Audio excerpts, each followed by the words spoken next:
Shalom Vrahá, dando continuidade à leitura do livro do nosso querido Rabino Gloiber, Vivendo com a Parashá. Estamos no capítulo 2, Bereshit, Parashá de Noah, também conhecida como as Águas de Noah. Você sabe por que a nossa Parashá Noah também leva esse nome? As Águas de Noah? Vamos saber? Nossa Parashá, ela nos conta uma história de 10 gerações, entre Noah e Avram Avinu.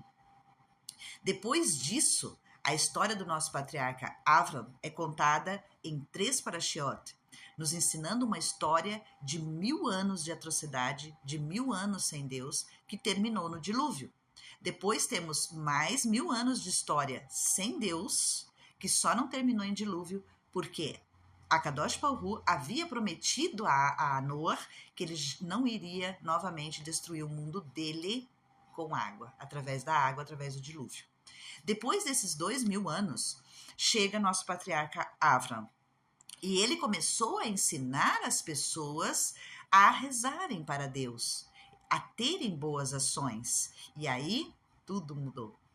Noah era um tzadik, mas ele era um tzadik da geração dele. Avram Avinu veio a ser um tzadik para todas as gerações. Noah não fez nenhum mal, mas também não fez o bem. Não rezou pela sua geração, não tentou ensinar a geração dele a se comportar de maneira melhor, a ter boas ações, não mostrou Deus para a geração dele. Enquanto construía a arca, se alguém chegasse a Noah e perguntasse: o que você está fazendo? O que você está construindo? O que é esse caixote grande aí de madeira? Ele simplesmente respondia que a Shem iria mandar um dilúvio e por causa das atrocidades que eles estavam cometendo, e que aquela geração seria exterminada. Ele não dava maiores explicações. Ele não tomava a iniciativa de ensinar aquelas pessoas a se comportarem melhor, a rezarem a Deus. Ele não mostrava a Deus para as pessoas. E como se não bastasse, ele ainda não rezava por aquela geração. Ele não rezava para aquelas pessoas. Apesar de Noah ter feito a arca e com ela ter salvado as pessoas e os animais, o que está escrito a seu respeito é que ele foi um tzadik. O que é um tzadik? Uma pessoa espiritualmente elevada, apenas na geração dele. Afinal, na geração dele, nela, a Noah era a única pessoa boa que existia naquela geração. Não havia ninguém melhor que ele. No entanto, se Noah tivesse vivido na geração de Avram Avinu, ele já não seria tão importante assim. Então, por que, afinal, ele foi chamado de tzadik?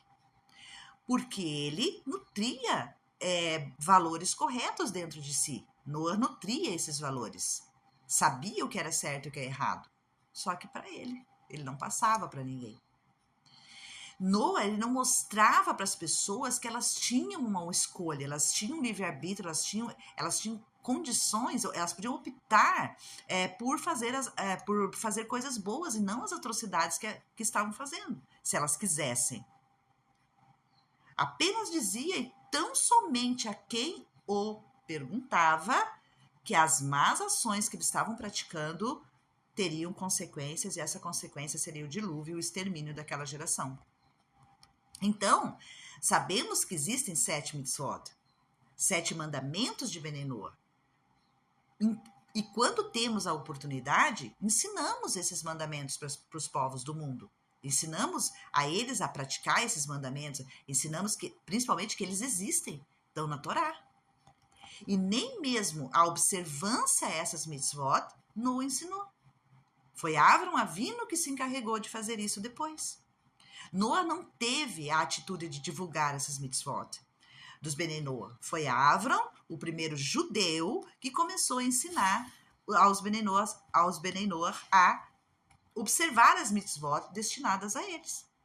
Em outras palavras, aprendemos de Noah a não ser como ele, a não ser como Noah. Temos de ter atitude. Não é por outra razão que o dilúvio é também chamado as águas de Noah. E a reencarnação? Você sabe? Quem são, aonde reencarnaram essas pessoas do dilúvio? A reencarnação das pessoas que causaram o dilúvio? Diz o Arizal que a geração que causou o dilúvio e também a geração que fez a Torre de Babel, ambas mencionadas nessa paraxá, na paraxá de Noa, foram elas que se reencarnaram novamente, desta vez como o povo de Israel no Egito. Os decretos do faraó de jogar as criancinhas no Nilo foram o conserto das almas da geração que, por suas atrocidades, causaram o dilúvio.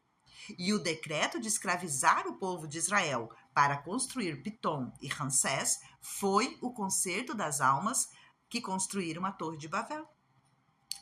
Eles eram as almas divinas que depois se tornaram o povo de Israel no Egito.